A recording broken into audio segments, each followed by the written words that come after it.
Super. So let's start our today's class. One second.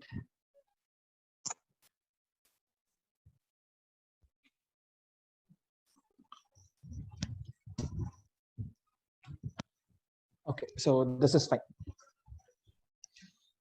Right. So நம்ம last கிளாஸ்ல என்ன பண்ணியிருந்தோம் அப்படின்னு பாத்தீங்கன்னா, நம்ம மைக்ரேஷன் அப்படின்ற கான்செப்ட்ஸ் எல்லாமே பேசியிருந்தோம்.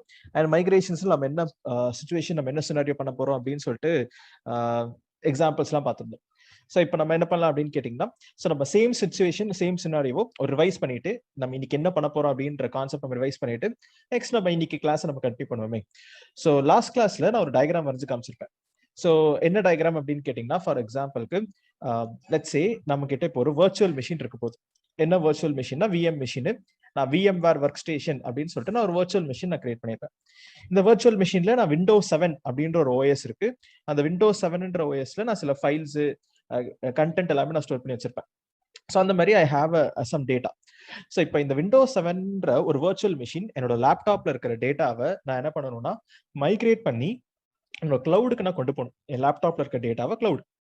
அதுக்கு நம்ம யூஸ் பண்றது ஒரு 3 காம்பனன்ட் யூஸ் பண்ண போறோம் அப்படின்னு பேசியிருந்தோம். இந்த ஃபர்ஸ்ட் காம்பனன்ட்ன்றது VMIE.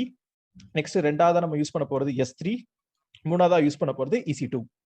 EC2ல நம்ம டைரக்டா ஒரு இன்ஸ்டன்ஸா லான்ச் பண்ண மாட்டோம். நம்ம ஒரு AMI-ஆ லான்ச் பண்ணிட்டு தான் நம்ம அதை ஒரு EC2 இன்ஸ்டன்ஸா நம்ம கன்வெர்ட் பண்ணுவோம்.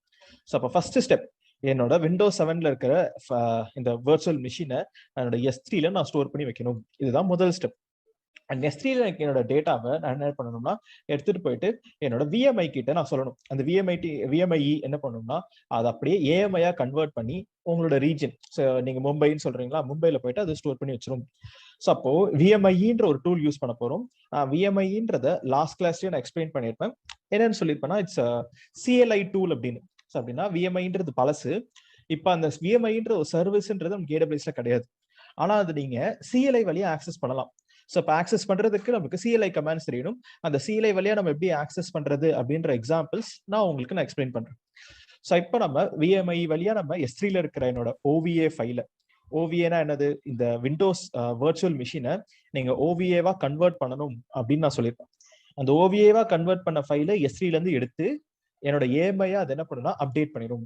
நெக்ஸ்ட் உங்களுக்கே தெரியும் AMI-யை வச்சு நீங்க என்ன பண்ணிக்கலாம்னா எத்தனை EC2 இன்ஸ்டன்சஸ் வேணாலும் லான்ச் பண்ணிக்கலாம். ஸோ எத்தனை இன்ஸ்டன்ஸ் லான்ச் பண்றீங்கன்றது உங்களோட ரெக்வயர்மெண்ட்டுக்கு ஏற்ற மாதிரி நீங்க லான்ச் பண்ணிக்கலாம்.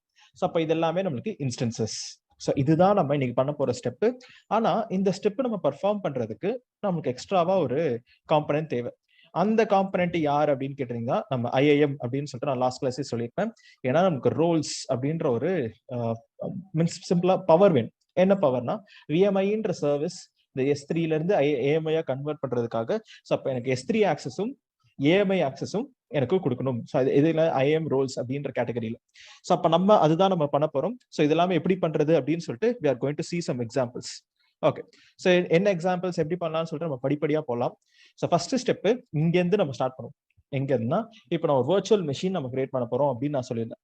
ஸோ இந்த கிளாஸ் முடிஞ்சோடனே கார்த்திக் சார் உங்களுக்கு லிங்க் எல்லாமே ஷேர் பண்ணுவாரு. அப்படி ஷேர் பண்ணும்போது உங்களுக்கு சில யூடியூப் லிங்க்ஸும் வரும். அந்த யூடியூப் லிங்க்ஸ்லாம் என்ன அப்படின்னு கேட்டீங்கன்னா இந்த VMware ஒர்க் ஸ்டேஷன் எப்படி இன்ஸ்டால் பண்றது அப்படின்ற லிங்க்கும், இந்த VMware ஒர்க் ஸ்டேஷன்ல நீங்க எப்படி இந்த விண்டோஸ் 7ன்ற OS நீங்க இன்ஸ்டால் பண்றதும் அப்படின்ற உங்களுக்கு ஸ்டெப்ஸ் எல்லாமே இருக்கும். இது வேணும்னா பண்ணி பார்க்கலாம். பட் நான் என்ன சொல்லுவேன்னா இட்ஸ் நாட் ரெக்கமெண்டட். ஏன் நாட் ரெக்கமெண்டட்னா இது ஒரு நீங்க ஒரு OS-ஏ உங்க கம்ப்யூட்டர்ல புதுசா இன்ஸ்டால் பண்ற மாதிரி அர்த்தம். ஸோ நம்ம புதுசா ஒரு OS டவுன்லோட் பண்ணி நம்ம மிஷின்ல நம்ம இன்ஸ்டால் பண்ண போறோம். இப்போ நீங்க கொஞ்சம் ஸ்லோ லேப்டாப் ஒரு பழைய லேப்டாப்லாம் வச்சிருக்கீங்கன்னா இது நாட் ரெக்கமெண்டட். இல்ல சார் நான் புது லேப்டாப் வச்சிருக்கேன், எனக்கு புது ப்ராசஸர், இது புதுசு அப்படின்ற லேப்டாப்னா நீங்க யூஸ் பண்ணலாம். சில பேர் கொஞ்சம் ஓல்டு ஸ்லோவா இருக்க லேப்டாப்ஸ்க்கு டோன்ட் ட்ரை திஸ். பிகாஸ் தேவையில்லாம நம்மளோட லேப்டாப்ல நம்மளே ஒரு புது OS இன்ஸ்டால் பண்ணி எக்ஸ்ட்ரா நம்ம ஸ்டோரேஜ் மெமரி எல்லாமே நமக்கு கொடுக்க போறோம். ஸோ அப்படியே நீங்க இன்ஸ்டால் பண்ணி எல்லாமே பண்ணாலும் இங்க இதை நீங்க ஆன் பண்றீங்க பாத்தீங்களா, ஒன் செகண்ட், இதை ஆன் பண்ணும்போது உங்க கம்ப்யூட்டர் கிராஷ் ஆகும். ஸோ நானும் ஃபர்ஸ்ட் இந்த மிஷினை ரன் பண்ணும்போது நான் இந்த மிஷினுக்கு 1 GB ரேம் போதும் அப்படின்னு நான் செட் பண்ணி ரன் பண்ணேன். எனக்கு ஃபர்ஸ்ட் டைம் ரன் ஆயிடுச்சு, எனக்கு தெரியவே இல்லை 1 GB பத்தாதுன்னு. அடுத்த வாட்டி 3வது வாட்டிலாம் ரன் பண்ணும்போது எனக்கு என்ன ஆச்சுன்னா இந்த வர்ச்சுவல் மிஷின் நான் ஸ்டார்ட் பண்ணாலே என்னோட விண்டோஸ் என்னோட லேப்டாப்பே ஆஃப் ஆகி திருப்பி ஆன் ஆகும். ஸோ அந்த மாதிரி ஒரு ப்ராப்ளம் வந்துச்சு. அப்போ நம்ம பார்த்து எவ்வளவு ஜிபி ரேம் அலோகேட் பண்ணணும். அப்ப அந்த ரேம் அலோகேட் பண்றதுக்கு உங்களுக்கு நிறைய ரேமும் இருக்கணும். அப்ப 8 GB ரேம் வச்சிருக்கவங்க அது கீழே இருக்கிறவங்க ட்ரையே பண்ணாதீங்க. 8 GB ரேம் வச்சிருக்கவங்க 2 GB இதுக்கு அலோகேட் பண்ணி நீங்க யூஸ் பண்ணலாம். ஆல்ரெடி சில பேர் நிறைய சாஃப்ட்வேர் நிறைய ஓஎஸ்லாம் நீங்க அவங்க ஆஃபீஸ்ல ஒர்க் பண்றதெல்லாம் வச்சிருப்பீங்க. அதுக்கும் எக்ஸ்ட்ராவா நீங்க டவுன்லோட் பண்ணி பாக்குறேன் அப்படின்னு சொல்றவங்க மட்டும் ஸோ அந்த யூடியூப் லிங்க்ஸை பயன்படுத்தி இந்த VMware ஒர்க் ஸ்டேஷன் நான் யூஸ் பண்ணி இன்ஸ்டால் பண்ணிட்டு அண்ட் இதுல நான் என்ன பண்ண போறேன்னா நான் இப்போ Windows 7ன்ற ஒரு ஓஎஸ் நீங்க தான் டவுன்லோட் பண்ணணும். ஏன்னா அந்த யூடியூப் வீடியோல Windows 7 OS டவுன்லோட் பண்றதுக்கு லிங்க் இருக்கு. எப்படி அந்த OS நீங்க இன்ஸ்டால் பண்றதுன்னு தான் நமக்கு ஆப்ஷன் இருக்கும்.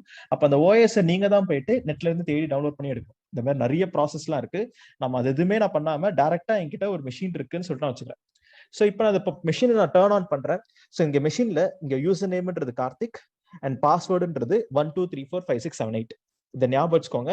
ஏன்னா இந்த கிரெடென்சியல்ஸ் வச்சுதான் நம்ம வர்ச்சுவல் மெஷின் நம்ம ஏஎம்ஐயா கன்வெர்ட் பண்ணி நம்ம ஈஸி டு இன்ஸ்டன்ஸ் நம்ம லான்ச் பண்ணும்போது இந்த கிரெடென்சியல்ஸ் வச்சுதான் நம்ம கனெக்ட் பண்ண முடியும்.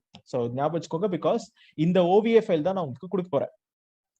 இந்த மிஷினோட OVA ஃபைலை நான் ஆல்ரெடி வச்சிருக்கேன். அந்த OVA ஃபைல் தான் உங்களுக்கு நான் ஷேர் பண்ண போறேன். ஸோ அதுக்காக நம்ம இந்த ஸ்டெப்ஸ் எல்லாமே நம்ம ஸ்கிப் பண்ணிக்கலாம். ஸோ இந்த VMware இன்ஸ்டால் பண்றது, விண்டோஸை டவுன்லோட் பண்ணி இன்ஸ்டால் பண்றது, இந்த ஸ்டெப்ஸ் எல்லாமே ஸ்கிப் பண்ணிடலாம். இப்போ நான் என்ன பண்ண போறேன்னா so here I have a machine. இதுல எனக்கு சில ஃபைல் இருக்கு. என்ன ஃபைல்னா டெஸ்ட் அப்படின்னு ஒரு ஃபைல் இருக்கு. இந்த டெஸ்ட்ன்ற ஃபைலுக்குள்ள hello welcome to VM export Karthik அப்படின்ற ஒரு டேட்டா இருக்கு. நெக்ஸ்ட் நான் என்ன பண்ண போறேன்னா இந்த VM எக்ஸ்போர்ட் ஃபைல்லயே எனக்கு ஒரு வீடியோவும் இருக்கு. ஸோ இப்போ எக்ஸாம்பிள் நான் வீடியோஸ் செலக்ட் பண்ணா சாம்பிள் வீடியோஸ்ன்னு சொல்லிட்டு ஐ ஹேவ் வீடியோ. அப்போ இந்த வீடியோ இருக்கு, ஒரு ஃபைல் இருக்கு. நெக்ஸ்ட் இந்த வீடியோவை ரன் பண்றதுக்கு தேவையான எனக்கு விண்டோஸ் மீடியா பிளேயர் அப்படின்ற ஒரு அப்ளிகேஷனும் இருக்கு. ஸோ அப்போ எனக்கு இப்படி ஒரு ஆப்பும் இருக்கு. ஸோ அப்போ நமக்கு ஆப் இருக்கு, விண்டோஸ் இருக்கு, நெக்ஸ்ட் இந்த OSன்றது இருக்கு. இந்த மாதிரி நமக்கு டேட்டாஸ் எல்லாமே எனக்கு இந்த வர்ச்சுவல் மிஷின்ல இருக்கு.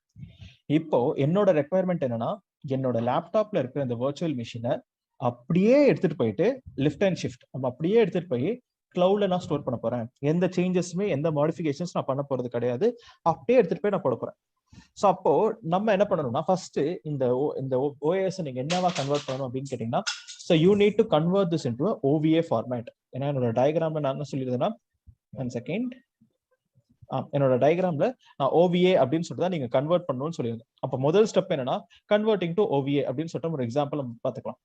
ஓகே, ஸோ அப்போ எப்படி நான் OVA-வா கன்வெர்ட் பண்றது? இங்க உங்களுக்கு இந்த மெஷின்லயே ஒரு ஆப்ஷன்ஸ் அவைலபிளாக இருக்கும். என்ன ஆப்ஷன் அவைலபிளா இருக்கும் அப்படின்னு கேட்டீங்கன்னா செகண்ட் ஸோ ஒரு ஆப்ஷன் அவைலபிளா இருக்கும் விச் இஸ் இந்த மெஷின் நீங்க செலக்ட் பண்ணிட்டு ஃபைல் எக்ஸ்போர்ட் டு OVF அப்படின்னு நீங்க கொடுத்தீங்கன்னா உங்களுக்கு வரும். ஆனா இப்ப பாத்தீங்கன்னா அது கிரே அவுட்டா இருக்கும். ஸோ கிரே அவுட்டா இருக்கும்னா என்ன மீனிங்னா ஸோ இப்போதைக்கு நம்ம அது OVA கன்வெர்ட் பண்ண முடியாது அப்படின்ற ஒரு ஃபார்மேட்ல இருக்கும். ஸோ இப்போ நான் என்ன பண்ண போறேன் அப்படின்னு கேட்டீங்கன்னா இந்த மெஷின் நான் டர்ன் ஆஃப் பண்ணனா எனக்கு அந்த ஆப்ஷன்றது அவைலபிள் ஆயிரும். அப்போ நான் என்ன பண்ண போறேன், இந்த மெஷினை நான் ரைட் கிளிக் பண்ணி இதை நான் பவர் இதை நான் ஷட் டவுன் அப்படின்னு நான் கொடுப்பேன். அப்போ என்னோட மெஷின்றது ஷட் டவுன் ஆகும். ஷட் டவுன் ஆன அப்புறம் நீங்க இங்க போனீங்கன்னா ஜஸ்ட் a செகண்ட்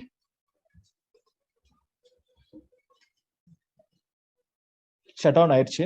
இப்போ நீங்க இங்க போயிட்டு இங்க ஃபைல்னு செலக்ட் பண்ணீங்கன்னா இப்போ எக்ஸ்போர்ட் டு OVF அப்படின்ற ஆப்ஷன் இருக்கும். இப்போ நீங்க என்ன பண்ணுங்க எக்ஸ்போர்ட் டு OVF செலக்ட் பண்ணுங்க. செலக்ட் பண்ணோன்னா உங்களுக்கு எங்க வேணும் அப்படின்னு கேட்கும். ஸோ எந்த இடத்துல வேணும் அப்படின்னு சொல்லிட்டு இப்போதைக்கு நான் டெஸ்க்டாப்னு செலக்ட் பண்ணிக்கிறேன். உங்களுக்கு பிடிச்சமான பேரு ஸோ நான் இப்போ Windows 7 அண்ட் இங்க நீங்களே என்ன பண்ணீங்கன்னா நம்மளுக்கு தேவையான ஃபார்மேட் OVF கிடையாது OVA. நீங்க OVA-லும் சேவ் பண்ணிக்கலாம், OVF-லையும் சேவ் பண்ணிக்கலாம், உங்க சாய்ஸ். நான் இங்க என்ன பண்ண போறேன், எனக்கு OVF-ல தான் வேணும் அப்படின்னு நான் ஸ்பெசிஃபிக்கா நான் சொல்ல போறதுனால இங்க .OVA அப்படின்னு டைப் பண்ணி இங்க ஒரு டபுள் கோட்டு இங்க ஒரு டபுள் கோட்டு. ஸோ இப்படி நீங்க எழுதுனீங்கன்னா ஸோ இதுக்கு மீனிங் என்னன்னா ஸ்பெசிஃபிக்கா எனக்கு OVA ஃபார்மேட்ல சேவ் பண்ணும். இப்போ நான் இங்க சேவ்னு கொடுத்தேன்னா இந்த ஸ்டெப் ரன் ஆகுறதுக்கு ஒரு 15 to 20 மினிட்ஸ் ஆகும். நம்ம 15 to 20 மினிட்ஸ் நம்ம வெயிட் பண்ண முடியாது இந்த விண்டோஸ் OVA-வா கன்வெர்ட் ஆகுறதுக்கு. நான் இந்த ஸ்டெப்பை மட்டும் நான் ஸ்கிப் பண்ணியிருக்கேன். என்னன்னா ஆல்ரெடி இந்த ஃபைலை நான் டவுன்லோட் பண்ணியே வச்சிருக்கேன். ஸோ இந்த OVA ஃபார்மேட்டை நான் என்ன பண்ணேன்னா let me show you an example. என்ன எக்ஸாம்பிள்னா என்னோட டவுன்லோட்ஸ் நான் போறேன். So go to downloads and இங்க Windows 7 அப்படின்றது நமக்கு இங்க அந்த Windows 7 OVA ஃபார்மேட் அப்படின்றது அவைலபிளா இருக்கும். நான் ரைட் கிளிக் பண்ணி நான் ப்ராப்பர்ட்டிஸ்ன்னு கொடுத்தேன்னா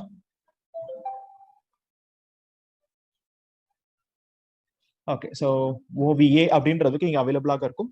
just a second.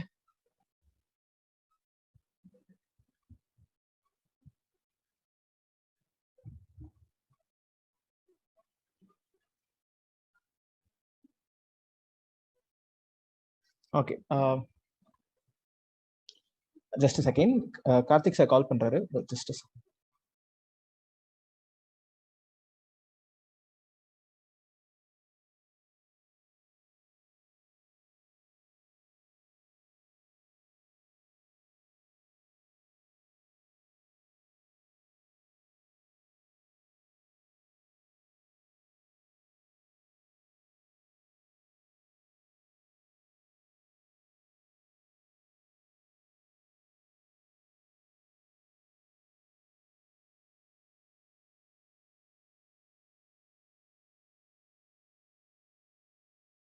Yes, okay, sorry guys, இன்னொரு கிளாஸ் ஷெட்யூலிங்காக தான் டைமிங் கேட்டிருந்தாரு. ஓகே, ஸோ நம்ம கிட்ட ஆல்ரெடி இப்போ விண்டோஸ் 7 அப்படின்ற ஒரு ஃபைல் இருக்கு, விச் இஸ் OVA ஃபைல் அப்படின்ற ஆப்ஷன். ஸோ நமக்கு இங்கே OVA ஃபைல்ன்ற ஃபார்மேட் .OVAன்னு சொல்லிட்டு நமக்கு அவைலபிளாக இருக்கு. ஸோ இப்போ நான் இந்த ஸ்டெப்பை மட்டும் நான் ஸ்கிப் பண்ணியிருக்கேன். என்கிட்ட இப்போ OVAன்றது அவைலபிள். இப்போ நெக்ஸ்ட் நம்ம ஸ்டெப் என்ன பண்ணணும், என்னோட லோக்கல் மெஷின்ல எனக்கு இந்த OVA ஃபைல் கிடைச்சிருச்சு. இப்போ நான் அந்த OVA ஃபைல் என்ன பண்ணணும்னா எடுத்துட்டு போயிட்டு என்னோட பக்கெட்ல நான் அப்லோட் பண்ணணும். ஸோ அப்போ S3ன்றது என்னது, பக்கெட். ஸோ அப்போ S3ன்ற ஒரு ஸ்டோரேஜ் காம்பனன்ட்ல I am going to upload my data. And சில பேர் கேட்பீங்க, மைக்ரேஷன் பண்ணும்போது இப்போ நீங்க கம்ப்யூட்டர் ஷட் டவுன் பண்றீங்களே, அப்போ நம்மளுக்கு டவுன் டைம்லாம் வருமா அப்படின்னு கேட்டீங்கன்னா கண்டிப்பா வரும். ஏன்னா மைக்ரேஷன்ற ப்ராஜெக்டை நம்மளோட அப்ளிகேஷன்ஸ், நம்மளோட வர்ச்சுவல் மிஷின்ஸை கிளவுடுக்கு மூவ் பண்ண போறேன். அப்ப நீங்க மைக்ரேஷன் பண்ணணும்னா முன்னாடியே அது தகுந்த பர்மிஷன்ஸ், அந்த அப்ளிகேஷன் டவுன் டைம், இது எல்லாத்தையுமே நீங்க முன்னாடியே செட் பண்ணி வாங்கி வச்சிருவீங்க. ஸோ மைக்ரேஷன்ன்றது எடுத்தமா கௌத்தமா அப்படின்ற ஒரு ப்ராசஸ் கிடையாது. ஸோ முன்னாடி பர்மிஷன்ஸ் எப்போ பண்ண போறோம், என்னையில இருந்து என்னைக்குள்ள நம்ம வேலையை முடிக்க போறோம், எவ்வளவு ரிசோர்சஸ் வேணும், எத்தனை பேர் வேணும் அப்படின்றது எல்லாமே நம்ம பிளான் பண்ணிட்டு அப்புறம் தான் மைக்ரேஷன் வில் பி ஸ்டார்டட். டைரக்டா நம்ம என்ன பண்றோம்னா ப்ராக்டிக்கலா எப்படி மைக்ரேஷன் நடக்கும் அப்படின்ற ஒரு சிம்பிள் எக்ஸாம்பிளுக்கு நான் இப்போ ஒரு குட்டி எக்ஸாம்பிளா காமிக்கிறேன். ஸோ இப்போ நான் என்ன பண்றேன்னா என்னோட OVA ஃபைல என்னோட S3 அப்படின்னு சொல்லிட்டு என்னோட பக்கெட்ல போயிட்டு நான் அப்லோட் பண்ண போறேன். அப்போ நம்ம என்ன பண்ணுவோம், ஸோ என்னோட சர்வீசஸ்ல என்னோட கன்சோல்ல நான் இப்போ S3 அப்படின்ற ஒரு காம்பனன்ட் நான் பிக் பண்ணிக்கிறேன். அண்ட் இங்க உங்களுக்கு ஆல்ரெடி பக்கெட் கிரியேஷன்னா என்னன்னு தெரியும் அப்படின்னு நினைக்கிறேன். ஸோ இல்லைனாலும் நம்ம I show you an example. So இப்போ நான் கிரியேட் பக்கெட் அப்படின்னு நான் கொடுத்தேன்னா எனக்கு இங்க ஒரு பேர் கேட்கும், என்ன பக்கெட். S3 தெரியாதவங்களுக்கு ஒரு குட்டி எக்ஸாம்பிள் மாதிரி சொல்லிடுறேன், ஒரு 2 வரியில. S3 என்னன்னு, S3ன்றது ஒரு ஸ்டோரேஜ் காம்பனன்ட். ஸ்டோரேஜ் காம்பனன்ட் என்னன்னா நீங்க டேட்டாவை ஸ்டோர் பண்ணி வைக்கலாம். So what kind of data, உங்களோட ஃபைல்ஸ், ஃபோல்டர்ஸ், மூவிஸ் எல்லாத்தையும் ஸ்டோர் பண்ணி வைக்கிறதுக்காக S3. நம்மளோட கூகுள் டிரைவ் மாதிரிங்க, சிம்பிளா அது எக்ஸாம்பிளா எடுத்தோம். ஸோ நம்ம கூகுளோட ப்ராடக்ட் கூகுள் டிரைவ், AWS ஓட ப்ராடக்ட் S3. அண்ட் இந்த S3ல நம்மளுக்கு ஒரு கான்செப்ட் இருக்கு, என்னன்னா பக்கெட் அப்படின்ற ஒரு கான்செப்ட். நீங்க அந்த பக்கெட், நீங்க ஏதாவது ஒரு டேட்டாவை ஸ்டோர் பண்ணி வைக்கணும்னா நீங்க இந்த பக்கெட் கூட தான் ஸ்டோர் பண்ணி வைக்கணும். பக்கெட்னா என்னன்னா உங்க கம்ப்யூட்டர்ல இருக்கிற C டிரைவ், D டிரைவ் அந்த மாதிரி எக்ஸாம்பிள் எடுத்துக்கோங்க. ஸோ C டிரைவ், D டிரைவ்ல will be storing our data, same concept. இப்போ பக்கெட். ஆனா C டிரைவ், D டிரைவ்ல என்ன டிஃபரன்ஸ்னா, C டிரைவ், D டிரைவ்னு முன்னாடியே ஒரு 1 TB 2 TBன்னு சொல்லிட்டு நம்மளுக்கு ஃபிக்ஸ்டா இருக்கும். ஆனா இந்த பக்கெட்ன்றது என்னன்னு சொல்லுவாங்கன்னா வர்ச்சுவல் ஸ்பேஸ். வர்ச்சுவல் ஸ்பேஸ் அப்படின்ற வார்த்தைக்கு மீனிங் என்ன, அப்படி பக்கெட்னா என்னன்னு கேட்டாங்கன்னா முதல் வார்த்தை நம்ம வாயில இருந்து வருது ஒரு வர்ச்சுவல் ஸ்பேஸ் அப்படின்னு. ஸோ அப்போ அந்த பக்கெட்டுக்கு சைஸ் எல்லாம் கிடையவே கிடையாது. நீங்க போட போட போட பக்கெட் சைஸ்ன்றது இன்க்ரீஸ் ஆயிட்டே போகும். ஸோ நீங்க எவ்வளவு வேணா நீங்க ஸ்டோர் பண்ணி வச்சுக்கலாங்க. அவ்வளோக்கு அதுக்கு எவ்வளவு ஸ்டோர் பண்றீங்களோ அதுக்கான பேமெண்ட்டை நீங்க பண்ணிட போறீங்க. ஸோ அப்ப இதுதான் பக்கெட். ஸோ இப்போ நான் என்னோட டேட்டா ஃபர்ஸ்ட் நான் ஸ்டோர் பண்ணணும்னா எங்க ஸ்டோர் பண்ணணும்னு சொல்லிட்டு ஒரு பக்கெட்டை கிரியேட் பண்ணணும். அதுக்காக I'm going to create a bucket. இன்னைக்கு நான் என்ன பண்றேன்னா AWS அப்படின்னு சொல்லிட்டு நான் என்னோட மைக்ரேஷன் அப்படின்னு பேரு, இன்னைக்கு என்ன டேட்டு, so let's say 14/05 அப்படின்ற ஒரு டேட் நான் கொடுத்துட்டு என்ன ரீஜன்ல நம்ம பக்கெட் கிரியேட் பண்ண போறோம். முக்கியமான பாயிண்ட் ஞாபகம் வச்சுக்கோங்க. இந்த பாயிண்ட்ல சில பேர் தப்பு பண்றது இதுதான். இந்த இப்ப எக்ஸாம்பிளுக்கு நம்ம திருப்பி டயக்ராம்க்கே போயிடலாம். இப்போ என்னோட S3ல எங்க நான் ஸ்டோர் பண்றோம். இப்போ எக்ஸாம்பிள் S3 பக்கெட் கிரியேட் பண்ணும்போது நான் மும்பைன்னு சொல்லிட்டு என்னோட பக்கெட் இன்ஃபர்மேஷன் இருந்தா என்னோட AMIயும் மும்பைல தான் கிரியேட் ஆகும். ஸோ AMIனா என்னன்னா நமக்கு EC2ல AMIன்னு சொல்லியிருப்பாங்க. ஸோ இல்ல தெரியாதவங்களுக்கு நான் இப்போ AMIனா என்னன்னு எக்ஸ்பிளைன் பண்றேன். ஸோ S3ல நீங்க பக்கெட்டை வச்சிருக்கீங்க, மும்பைல உங்க பக்கெட்டை வச்சிருக்கீங்கன்னா AMIயும் நீங்க மும்பைல தான் கிரியேட் ஆக முடியும். ஸோ கிராஸ் ரீஜன்ல கிரியேட் ஆகாது. So make sure remembering this. அப்போ EC2 இன்ஸ்டன்ஸ் எதுல லான்ச் ஆகும், உங்களுக்கு மும்பைல தான் லான்ச் ஆகும். அப்ப ரைட், ஸோ ரிமெம்பர் திஸ். இப்போ நான் சில பேர் என்ன பண்ணுவாங்கன்னா பக்கெட்டை வேற ஒரு ரீஜன் வச்சிருப்பாங்க. ஸோ இப்போ மும்பை பதில இங்கேயே நீங்க சிங்கப்பூர், டோக்கியோ அப்படின்னு சொல்லி செக் பண்ணிக்கலாம். அப்ப நீங்க சிங்கப்பூர் நீங்க பக்கெட்டை வச்சிருந்தீங்கன்னா உங்களோட AMI சிங்கப்பூர்ல கிரியேட் ஆகும். சிங்கப்பூர்ல கிரியேட் பண்ண AMIயை நீங்க சிங்கப்பூர்ல தான் இன்ஸ்டன்சஸ் லான்ச் பண்ண முடியும். இதை பாயிண்ட் மட்டும் ஞாபகம் வச்சுக்கோங்க. ஏன்னா ஒருத்தர் இந்த ஸ்டெப் பக்கெட் கிரியேஷன் மட்டும் சிங்கப்பூர்னு டெஸ்ட் பண்ணி எனக்கு ஒர்க் ஆகல. நானும் இவ்வளோ யோசிச்சு பார்த்துட்டு எனக்கு டென்ட் ஹாவ் எனி ஐடியா. அவர் மும்பைல தான் கிரியேட் பண்ணியிருக்காருன்னு சொல்லிட்டு அவர் பக்கெட்டை காமிச்சாரு, பக்கெட்ல இருக்கிற டேட்டா எல்லாம் காமிச்சாரு. இப்ப உங்களுக்கு ஏதாவது ஒர்க் ஆகலாம் என்கிட்ட தானே மெசேஜ் பண்ணுவீங்க. ஸோ அப்போ எனக்கும் ஐயோ என்னடா பண்றது, நான் பண்ணும்போது ஒர்க் ஆச்சு உங்களுக்கு ஒர்க் ஆகல அப்படின்னு சொல்லிட்டு I was trying to solve it. அப்போ நான் ஓகே என்னோட ஸ்கிரீன் ஷேர் பண்ணுங்கன்னு சொல்லிட்டு டைரக்டா ஒரு 1-on-1 ஜூம் மீட்டிங்ல போய் ஓபன் பண்ணி ஃபுல்லா பார்க்கும்போது தான் இந்த ஒரு குட்டி மிஸ்டேக் பண்ணிருந்தது எனக்கு தெரிஞ்சது. ஸோ என்னன்னா நான் இங்க கிரியேட் பண்ணது மும்பைல வரல, அவர் மும்பை ரீஜன்ல EC2 இன்ஸ்டன்ஸ் ரிஃப்ரெஷ் பண்ணி பாக்குறாரு, வரவே இல்லைன்னு. ஸோ அப்ப என்னதான் ப்ராப்ளம் அப்படின்னு கேட்டீங்கன்னா, ஸோ நமக்கு மும்பைல கிரியேட் பண்ணா மும்பைல தான் ஏஎம்ஐ வரும். நீங்க சிங்கப்பூர் ஓபன் பண்ணி பார்த்தா சிங்கப்பூர்ல பக்கெட் இருக்குன்னா சிங்கப்பூர் ஏஎம்ஐல போயிட்டு கிரியேட் ஆயிரும். அவர் மும்பைல கிரியேட் ஆகலன்னு சொல்லிட்டு he was worrying about it. So அதை சால்வ் பண்றது எனக்கும் ஸ்ட்ரைக்கே ஆகல. எனக்கு அவர் சிங்கப்பூர்ல கிரியேட் பண்ணிருக்காருன்னு தெரியல. So make sure not be doing this mistake. அப்படியே அந்த மிஸ்டேக் பண்ணாலுமே அது எப்படி ரெக்டிஃபை பண்றதுன்றத நான் எப்பயே சொல்லிட்டேன். ஸோ அப்போ லெட்ஸ் சி. ஸோ இப்போ நம்ம என்ன பண்ண போறோம்னா மும்பைன்ற ரீஜன்ல நான் ஒரு பக்கெட் நான் கிரியேட் பண்ணிட்டு இருக்கேன். So let's create a bucket name. எனக்கு மும்பைன்ற ரீஜனு பப்ளிக் ஆக்சஸ் வேணுமா? Yes. So I'm going to give public access to my machines and மீதி leave it everything as it is. எப்படி இருக்குதோ அப்படியே விட்டுட்டு கிரியேட் பக்கெட் அப்படின்னு கொடுத்தீங்கன்னா உங்களுக்கு ஒரு பக்கெட்ன்றது கிரியேட் ஆயிரும். இப்போ நெக்ஸ்ட் நம்ம என்ன பண்ண போறோம் அப்படின்னா எனக்கு ஒரு பக்கெட்ன்றது இந்த பக்கெட்ல எப்படி நான் ஃபைல்ஸ் அப்லோட் பண்றது? சிம்பிளா இங்க போயிட்டு அப்லோட் அப்படின்னு கொடுத்தீங்கனாலே உங்களுக்கு ஃபைல்ஸ் அப்லோட் பண்றது கேட்கும். ஆட் ஃபைல்ஸ், இங்க உங்களோட Windows 7 OVA செலக்ட் பண்ணிட்டு ஓபன் அண்ட் இங்க சைஸ்ன்னு பாத்தீங்களா 4.4 GB. இதை கொடுத்து நீங்க அப்லோடுன்னு கொடுத்தா உங்களுக்கு இது அப்லோட் ஆகுறதுக்கே நமக்கு டைம் எடுக்கும். அண்ட் இது மொபைல் டேட்டாலாம் ட்ரை பண்ணாதீங்க, ஏன்னா மொபைல் டேட்டான்றது உங்களுக்கு ஸோ மொபைல் டேட்டால ட்ரை பண்ணாதீங்க. ஏன்னா மொபைல் டேட்டால நீங்க ஆட் பண்றதுக்கு 4 GBன்றது அன்லிமிட்டட் டேட்டா வச்சிருக்கீங்கன்னா ஓகே. ஆனா மொபைல்ல இப்பயும் எல்லாருக்கும் 1 GB 2 GB தான் இருக்கு. ஏன்னா பிகாஸ் நீங்க இந்த மைக்ரேஷன் பண்ணி பார்க்கணும்னாலும் கண்டிப்பா உங்களுக்கு 4 GB அளவுக்கு நெட்ன்றது தேவை. அப்ப நீங்க வைஃபை வச்சிருக்கீங்கன்னா ஓகே. அந்த வைஃபைல வச்சிருக்கும் போதும் ஒரு நல்ல இன்டர்நெட் ஸ்பீட் இருக்கா அப்படின்னு சொல்லிட்டு செக் பண்ணிக்கோங்க. செக் பண்ணிட்டு தான் நீங்க அப்லோட் பண்ணணும். நான் இந்த ஸ்டெப் நான் பண்ண போறது கிடையாது. ஏன்னா இந்த 4.4 GB என்னோட இன்டர்நெட் ஸ்பீட் எவ்வளவு வச்சிருக்கேன்?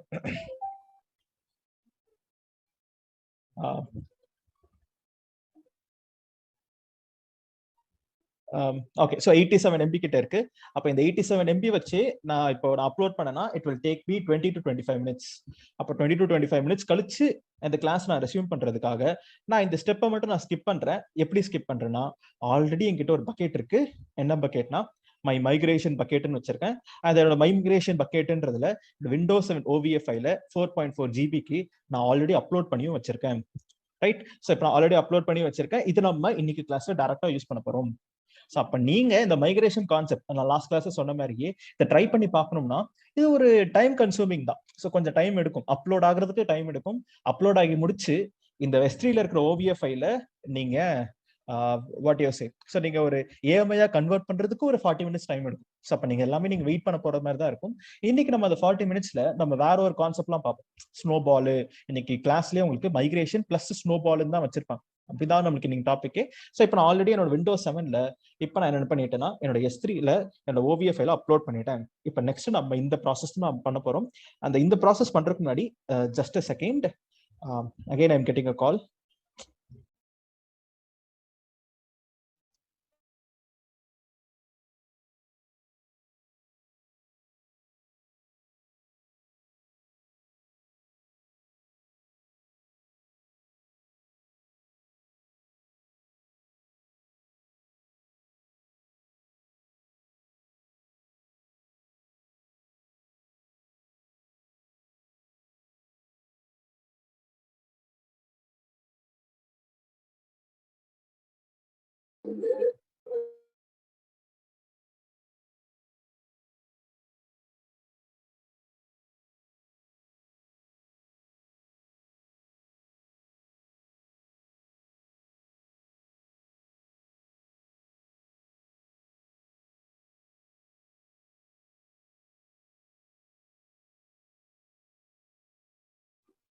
S, sorry guys. Right. So நம்ம கண்டினியூ பண்ணலாம். நெக்ஸ்ட் ஸ்டெப் நம்ம என்ன பண்ண போறோம் அப்படின்னு கேட்டீங்கன்னா, so what we are going to do is நம்மளோட டேட்டாவை நம்ம என்ன பண்ண போறோம்னா, so we are going to push from S3 to EMI. அதுக்கு நம்ம யூஸ் பண்ண போற காம்பனன்ட் VMIE அப்படின்னு நம்ம யூஸ் பண்ண போறோம். அண்ட் இன்னொரு முக்கியமான விஷயம் ஞாபகம் வச்சுக்கோங்க, நான் உங்களுக்கு இன்னைக்கு என்ன பண்ண போறேன் அப்படின்னு கேட்டீங்கன்னா, இந்த ஸ்டெப்ஸ் எல்லாமே நீங்க ஸ்கிப் பண்றதுக்கு. ஸோ ஸ்டெப்ஸ் எல்லாம் ஸ்கிப் பண்றதுக்குனா மீனிங் இந்த VMware ஒர்க் ஸ்டேஷனு, இந்த ஃபைலை டவுன்லோட் பண்ணி அதை திருப்பி அப்லோட் பண்றதுலாம் நீங்க பண்ணி தான் ஆகணும். இந்த டைரக்டா இந்த OVA ஃபைல் நான் உங்களுக்கு கொடுக்க போறேன். ஸோ OVA ஃபைல்ன்றது என்கிட்ட ஒரு லிங்க் இருக்கு, நான் அந்த லிங்க் நான் உங்களுக்கு ஷேர் பண்றேன். இது கார்த்திக் அவரோட பக்கெட். ஸோ அந்த பக்கெட்ல இருந்து நீங்க என்ன பண்ணலாம்னா டைரக்டா அந்த லிங்க் எடுத்துக்கலாம். So now what I will do is let me share you this link. நம்ம சாட் பாக்ஸ்ல போடுறேன். இதை நீங்க உங்க IP அட்ரஸ்ல நீங்க ஹிட் பண்ணீங்கனாலே ஆட்டோமேட்டிக்கா உங்களுக்கு OVA ஃபைல்ன்றது டவுன்லோட் ஆக ஆரம்பிச்சிடும். ஸோ 1 செகண்ட், AWS மைக்ரேஷன், இதுல மைக்ரேஷன் நோட்ஸ், இதுல என்கிட்ட ஒரு லிங்க் இருக்கு. இதை நான் அப்படியே காப்பி, இதுல 3 இன்ஃபர்மேஷன் நான் காப்பி பண்ணிக்கிறேன். நம்மளோட சாட் பாக்ஸ்ல இந்த இன்ஃபர்மேஷன் எல்லாமே நான் ஷேர் பண்றேன். ஸோ மோர் சாட் அண்ட் இங்க நான் பேஸ்ட் இட். ஸோ அங்க கார்த்திக்னு இருக்கும் அண்ட் 1 2 3 4 5 6 7 8 இருக்கும். ஸோ அந்த 1 2 3 4 5 6 7 8 தான் பாஸ்வேர்ட். நீங்க இந்த மெஷின்குள்ள லாகின் பண்ணணும்னா இந்த கார்த்திக்ன்ற யூசர் நேம் அண்ட் 1 to 8 தான் பாஸ்வேர்டு. இந்த பாஸ்வேர்ட் ஸோ இப்போ உங்க சாட் பாக்ஸ் நான் போட்டிருப்பேன், இதை நீங்க ஹிட் பண்ணா உங்களுக்கு அந்த OVA ஃபைல்ன்றது நீங்க EMI லான்ச் பண்ண அப்புறம் உள்ள ஆக்சஸ் பண்ண முடியும். இப்போ என்கிட்ட இந்த லிங்க் இருக்கு பாத்தீங்களா, நானும் இந்த லிங்க் நான் உங்களுக்கு கண்ணு முன்னாடியே நான் ட்ரை பண்ணி காமிக்கிறேன். So just copy this link உங்களோட IP அட்ரஸ்ல பேஸ்ட் பண்ணி என்டர் பண்ணீங்கன்னா ஆட்டோமேட்டிக்கா உங்களுக்கு டவுன்லோட் ஸ்டார்ட் ஆகும். 4.4 GBக்கு உங்களுக்கு ஒரு OVA ஃபைல்ன்றது டவுன்லோட் பார்க்கணும் ஆகும். இந்த டவுன்லோட் ஆகுறதுக்கு it will take some time depending on your computers, உங்களோட இன்டர்நெட் ஸ்பீடை பொறுத்து டவுன்லோட் ஆகும். டவுன்லோட் பண்ணி முடிச்ச அப்புறம் நீங்க உங்களோட அக்கௌண்ட்ல இருக்கிற பக்கெட்டுக்கு இதை அப்லோட் பண்ணணும். அப்ப அதுக்கு எக்ஸ்ட்ரா டைம்ன்றது எடுக்கும். அப்போ மைக்ரேஷன் நீங்க பண்ணி பார்க்கணும்னா கொஞ்சம் டைம்ஸ்ன்றது ஆகும். பட் நீங்க அந்த எக்ஸாம்பிள் பண்ணி பார்க்கணும்னா அதை வெயிட் பண்ணி தான் ஆகும், வேற வழியே கிடையாது. ஸோ இப்போ நான் என்ன பண்ண போறேன், இந்த OVA ஃபைலும் ஷேர் பண்றேன். ஸோ இங்க இருந்து நம்ம இது வரைக்கும் பார்த்தது எல்லாமே ஜஸ்ட் பேசிக்ஸ், VMல இருந்து எப்படி OVAன்னு சொல்லிட்டு எப்படி அப்லோட் பண்றது. இங்க இருந்தா நமக்கு real deal starts, which is நம்ம VMIE எடுத்து நம்ம எப்படி நம்ம ஒர்க் பண்ண போறோம்னு. நம்ம VMIE ஒர்க் பண்றதுக்கு நான் லாஸ்ட் கிளாஸ்லயே சில செட்டப்லாம் பண்ணியிருந்தேன். அண்ட் நான் ஆக்சுவலா மைக்ரேஷன் பார்ட் 1ன்றது 2 பேட்சுக்கு எடுத்திருப்பேன். இந்த 2 பேட்ச்ன்றது இப்போ கம்பைன் ஆகி தான் ஒன்னா இருக்கீங்க. ஸோ வெனஸ்டே ஒரு கிளாஸும் எடுத்தேன் பார்ட் 1, நேத்து ஒரு கிளாஸ் பார்ட் 1ன்னு சொல்லிட்டு எடுத்திருந்தேன். ஸோ அப்போ வெனஸ்டே கிளாஸுக்கு AMI லான்ச் நான் CLI எப்படி இன்ஸ்டால் பண்றதுன்னு காமிச்சிருப்பேன். அண்ட் நேத்து கிளாஸ்ல நான் CLI எப்படி இன்ஸ்டால் பண்றது, எப்படி நம்ம ஒரு யூசர் கிரியேட் பண்றதுன்னு நம்ம பார்த்துப்போம். ஸோ அப்போ நான் என்ன பண்ணேன்னா அதே கிளாஸ் வந்து அப்படியே நான் கண்டினியூ பண்றேன். ஸோ நம்ம என்ன பண்ணுவோம், let's check our command prompt. So நம்ம என்ன பண்ணிருப்போம்னா கமாண்ட் ப்ராம்ப்ட்ல நம்ம AWSன்ற CLI நம்ம இன்ஸ்டால் பண்ணிப்போம். ஸோ எப்படி பண்ணலாம், AWS -version அப்படின்னு நான் செட் பண்ணி என்டர் அடிச்சேன்னா எனக்கு என்னோட வெர்ஷன் காமிக்கும், விச் இஸ் என்ன CLI என்ன வெர்ஷன் வச்சிருக்கீங்கன்னு. நம்ம செக் பண்றோம் CLI இன்ஸ்டால் ஆகி இருக்கா அப்படி இல்லையான்னு சொல்லிட்டு நம்ம செக் பண்றதுனால இந்த கமாண்ட். ஸோ எனக்கு இப்ப இருக்குன்னு சொல்லிட்டு எனக்கு ஆப்ஷன்ஸ் காமிச்சிருச்சு. நெக்ஸ்ட் நீங்க யூசர் ஏதாவது கொடுத்துருக்கீங்களா, என்ன யூசர் கொடுத்துருக்கீங்கன்ற டீடைல்ஸ் நீங்க செக் பண்ணணும்னு நினைக்கிறீங்க. நான் என்ன பண்றேன், AWS configure அப்படின்ற கமாண்ட் அடிக்கிறேன். ஸோ AWS configureன்னு அடிச்சேன்னா நம்மளோட யூசர் கிரெடென்ஷியல்ஸ் எல்லாமே கேட்கும். ஸோ இப்போ எனக்கு ஆனா இங்க நமக்கு ஆல்ரெடி ஒரு யூசர் இருக்காங்கன்ற இன்ஃபர்மேஷன் காமிக்குது. நான் என்ன பண்றேன், அப்படியே ஸ்கிப் பண்ணிடுறேன். என்டர் என்டர் என்டர் என்டர், அப்படியே டிஃபால்ட்டா எனக்கு இதெல்லாம் வருது. அப்ப இதெல்லாம் காமிக்குது, இதுதான் உங்களோட யூசர் நேம், இதுதான் உங்களோட பாஸ்வேர்டு, இது South 1ல இருக்கீங்க அப்படின்னா மும்பைல இருக்கீங்க அண்ட் JSON அப்படின்னு சொல்லிட்டு இந்த இன்ஃபர்மேஷன் எல்லாமே காமிக்குது. ரைட். ஸோ இப்போ access key, secret access key, region, output format அப்படின்ற 4 இன்ஃபர்மேஷன். நான் மும்பை ரீஜன்ல தான் ஒர்க் பண்ணிட்டு இருக்கேன், எனக்கு அவுட்புட் தேவை JSON. அண்ட் இந்த ஆக்சஸ் கீன்னு இருக்கு பாத்தீங்களா, YUJS இருக்கு. எனக்கு தெரியல இது எந்த யூசர்னு, ஏன்னா நமக்கு மல்டிபிள் கிளாஸஸ் நான் எடுத்துக்கிட்டு இருக்கேன். ஸோ நான் நேற்று ஈவினிங்ன்றது ஒரு லாம்டா கிளாஸ், ஸோ நேற்று மார்னிங்ன்றது ஒரு மைக்ரேஷன் கிளாஸ். அப்போ நான் ஏதாவது ஒரு யூசர் கிரியேட் பண்ணியிருந்தேன்னா எனக்கு ப்ராப்ளம் என்ன, அது 2 செஷன்ன்றனால. அப்போ நான் போயிட்டு ஒரு வெரிஃபிகேஷனும் பண்ணிக்கிறேன். என்ன வெரிஃபிகேஷன்னா இது எந்த யூசரு அப்படின்னு சொல்லிட்டு. ஸோ இப்போ YUJS என்னோட ஆக்சஸ் கீ ஐடி முடிகிறது. So what I'll do is let me go to my IAM console. So நான் என்ன பண்ணிக்கிறேன், என்னோட IAM கன்சோல் ஓப்பன் பண்ணிக்கலாம். So where is my IAM console. And இதுல நம்ம கிட்ட ஒரு யூசர் இருக்காங்களான்னு பார்ப்போம். ஏன்னா நான் யூசர் கிரெடென்ஷியல்ஸ் கொடுத்துருக்கேன், யார் அந்த யூசர், எந்த AWS அக்கௌண்ட் நம்ம செக் பண்றதுக்கு. So I have a user which is called us so VMIE user அப்படின்ற ஒரு பேர்ல நான் ஒரு யூசர் வச்சிருக்கேன். அந்த யூசருக்கு நான் என்ன பாலிசி கொடுத்துருக்கேன்னா அட்மினிஸ்ட்ரேட்டர் ஆக்சஸ்ன்னு கொடுத்துருக்கேன். ஓகே, அப்போ ஃபுல் ஆக்சஸ், நம்மளுக்கு எந்த ப்ராப்ளமும் வரப்போறது கிடையாது. அண்ட் நான் செக்யூரிட்டி கிரெடென்ஷியல்ஸ் ஓப்பன் பண்ணனா எனக்கு என்னோட ஆக்சஸ் கீ ஐடி கேட்கும் YUJS. Okay done. ஸோ அப்போ கரெக்டா இந்த யூசரோட இன்ஃபர்மேஷன் தான் நான் இப்ப லாகின்ல இருக்கேன் அப்படின்னு நான் செக் பண்ணிக்கலாம். அப்போ மீனிங் நான் இப்ப AWS S3 LSன்ற கமாண்ட் அடிச்சுன்னா எனக்கு என்னோட பக்கெட்டை லிஸ்ட் பண்ணணும். ஓகே, என்னோட பக்கெட் இன்ஃபர்மேஷனை காமிக்குது. அப்போ சூப்பர் டன். ஸோ அப்போ நம்ம லாஸ்ட் கிளாஸ்ல பண்ணதை நான் ஒரு வெரிஃபிகேஷன் பண்ணிக்கிட்டேன். ஸோ பிகாஸ் நம்ம இது 2 பார்ட் செஷனா எடுக்கிறோம் பாத்தீங்களா, ஒரே செஷனா எடுத்தோம்னா அப்படியே கண்டினியூவா ஃப்ளோ இருக்கும். நடுவில் இப்போ ஒரு கேப் இருந்தனால நான் ஜஸ்ட் ஒரு கன்ஃபர்மேஷன் மட்டும் நான் செக் பண்ணிக்கிறேன் எல்லாமே பர்ஃபெக்டா இருக்கா அப்படின்னு சொல்லிட்டு. இப்போ நெக்ஸ்ட் நம்ம பண்ண போற ப்ராசஸ் இந்த விஎம்ஐயை நம்ம எடுத்து விஎம்ஐ யூஸ் பண்ணி S3ல இருக்கிற OVF ஃபைல AMI-ஆ மாத்துறது. இது ரொம்ப ரொம்ப சிம்பிள் தாங்க. 4 கமாண்ட் தான். ஸோ CLI கமாண்ட்ஸ் தான் நம்ம யூஸ் பண்ண போறோம். அதுல நம்ம யூஸ் பண்ண போறது ஒரே ஒரு தான் முக்கியமான கமாண்ட். மீதி ரெண்டுமே ரோல் கிரியேஷனு, அக்சசபிலிட்டி, 4வது கமாண்ட் செக் பண்றோம். ஸோ கரெக்டா ஓடிட்டு இருக்கா அப்படின்னு சொல்லி செக் பண்ற 4 கமாண்ட் தான். அந்த கமாண்ட்லாம் என்ன, எப்படி ஒர்க் ஆகுதுன்னு சொல்லி நான் எக்ஸ்பிளைன் பண்ண போறேன். பட் பிஃபோர் தட் இப்ப நம்ம என்ன பண்ண போறோம் அப்படின்றது லாஸ்ட் கிளாஸ்ல பண்ணது ஒரு குவிக்கா ஒரு ரிவிஷன். ஸோ இது வரைக்கும் பேசினதுல ஏதாவது கிளாரிட்டிஸ் ஆர் டவுட்ஸ் இருந்தா கேளுங்க. நம்ம நெக்ஸ்ட் இந்த VMI ஸ்டெப்ஸை நம்ம கண்டினியூ பண்ணலாம். சார் அந்த எக்ஸ்போர்ட் டு OVF ஃபார்மேட் கொடுத்தீங்களா? இந்த OVF ஃபார்மேட் கொடுப்பீங்களான்னு கேக்குறீங்களா? இல்லைங்க சார், கொடுத்தேன். ஆக்சுவலா நம்ம வந்து 2 டைப் ஆஃப் விர்ச்சுவலைசேஷன் பார்த்தீங்க. ஒன்று வந்து விண்டோஸ் மெஷினுக்கு மேலே ஒரு ஹைப்பர்வைசர் வச்சு அதுல இருந்து நம்ம VMware சாஃப்ட்வேர் இன்ஸ்டால் பண்றது, அது ஒண்ணுங்க. இன்னொன்று வந்து டைரக்டாவே கெஸ்ட் OS இன்ஸ்டால் பண்ணுவாங்க. 2 மெத்தட் சொன்னீங்க சார் நீங்க. ஆமாம். சரி, இப்போ பண்ணது ஃபர்ஸ்ட் மெத்தட் தானே. ஒரு விண்டோஸ் மேலே ஒரு VMware போட்டு அதில் வந்து நம்ம வந்து எக்ஸ்போர்ட் டு OVF ஃபைல் கொடுத்தோம். கரெக்டுங்களா சார்? கரெக்ட். செகண்ட் மெத்தட் வந்து சப்போஸ் எனக்கு அந்த VMwareல பண்ணாமல் எப்படி நான் எக்ஸ்போர்ட் பண்றது அந்த OVF ஃபைலை? நம்ம ஏதாவது தேர்ட் பார்ட்டி டூல்ஸ் தான் யூஸ் பண்ணணும். OVF ஃபைல் எடுக்கணும்னா நம்ம நார்மலா நம்ம விண்டோஸ்ல அந்த சப்போர்ட் இல்ல. OVF ஃபைல அந்த OS எடுக்கிறதுக்கு நம்ம ஏதாவது தேர்ட் பார்ட்டி டூல்ஸ், ஏன்னா நம்ம நீங்க இன்ஸ்டால் பண்ணும்போது ஹைப்பர்வைசர் வச்சு தானே அது மேல இன்ஸ்டாலே பண்ணிருப்பீங்க டைப் 2ல. அந்த ஹைப்பர்வைசர் கிட்ட அந்த OVF ஃபார்மேட்டா கன்வெர்ட் பண்றதுக்கான டூல் இருக்கணும். ஓகே ஓகேங்களா? யாரோ ஒருத்தர் பேசுனீங்க, உங்க வாய்ஸ் கேட்கலங்க. S3ல காப்பி பண்ற எல்லா கண்டென்ட்டுமே காஸ்ட் பேஸ்ட் இல்லைங்களா? இல்லங்க, 5GB வரைக்கும் நமக்கு S3 ஃப்ரீயா இருக்குல்ல. 5GB வரைக்கும். ஆமா, நம்ம ஃப்ரீடா இருக்கு. 5GB வரைக்கும் ஃப்ரீ. ஆனா இன்னைக்கு பண்ண போறது நம்மளுக்கு காஸ்ட் வரதான் போகுது. ஆனா இப்போ இந்த ஸ்டெப் காஸ்ட் வராது. நம்ம AMI லான்ச் பண்றதுக்கு காஸ்ட் வரும்.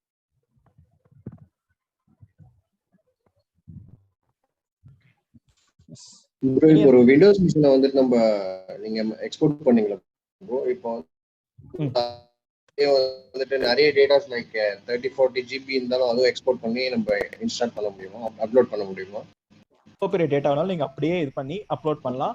ஆனா பெரிய OS தான் இருக்கிறதுக்கு நம்ம ஸ்னோபால்னு சொல்லிட்டு பார்ப்போம். அதை நான் உங்களுக்கு எக்ஸ்பிளைன் பண்றேன். இப்போ இது குட்டி OS உள்ள கம்மியான டேட்டா இருக்கனால தான் 4.4 GB. இப்போ ஒரு பெரிய மெஷினே இருக்கு, நிறைய டேட்டா இருக்குன்னா கண்டிப்பா இந்த சைஸ்ன்றது பெருசா இருக்கும். அப்ப நம்ம அப்லோட் பண்ண முடியாது. அப்ப அதுக்கு என்ன வழி இருக்குன்னு சொல்லிட்டு நம்ம ஸ்னோபால்ல நான் சொல்றேன். ஓகே.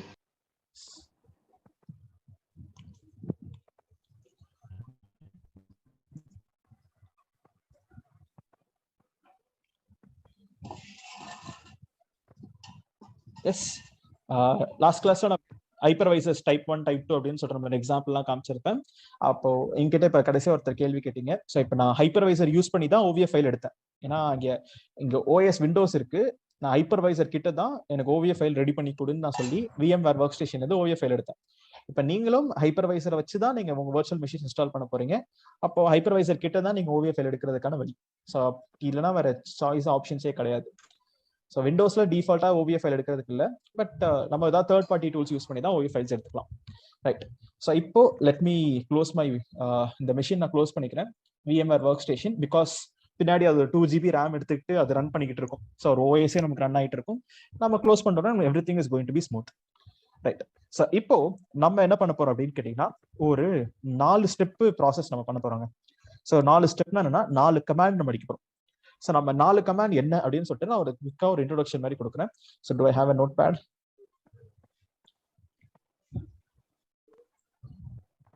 ஓகே, ஸோ நோட்பேட் எடுத்துக்கலாம். So let me make this as full screen. So இப்போ நான் என்ன பண்ண போறேன் அப்படின்னு கேட்டீங்கன்னா what I'm going to do is, so first நமக்கு ஒரு 4 கமாண்ட் இருக்கு. இது என்னன்னு சொல்லுவாங்கன்னா CLI கமாண்ட்ஸ் அப்படின்னு சொல்லுவாங்க. ஸோ எதுக்குங்க நீங்க CLI வழியா போறீங்க அப்படின்னு கேட்டீங்கன்னா ஒரு மெயின் ரீசன், VMI-ன்றது CLI கமாண்ட்ஸ் வழியா தான் இருக்கு. ஸோ CLI-ல மட்டும் தான் VMI ஒர்க் ஆகும் அப்படின்னு சொல்லிட்டு AWS வச்சிருக்காங்க. அது ஒரு சர்வீஸா அவங்க ஃப்ரண்ட் எண்ட்ல கொடுக்கவே இல்லை. நீங்க வேணும்னா VMI யூஸ் பண்ணி நீங்க ஒரு இதை லான்ச் பண்ணிக்கோங்க அப்படின்னு சொல்ற ஆப்ஷன்.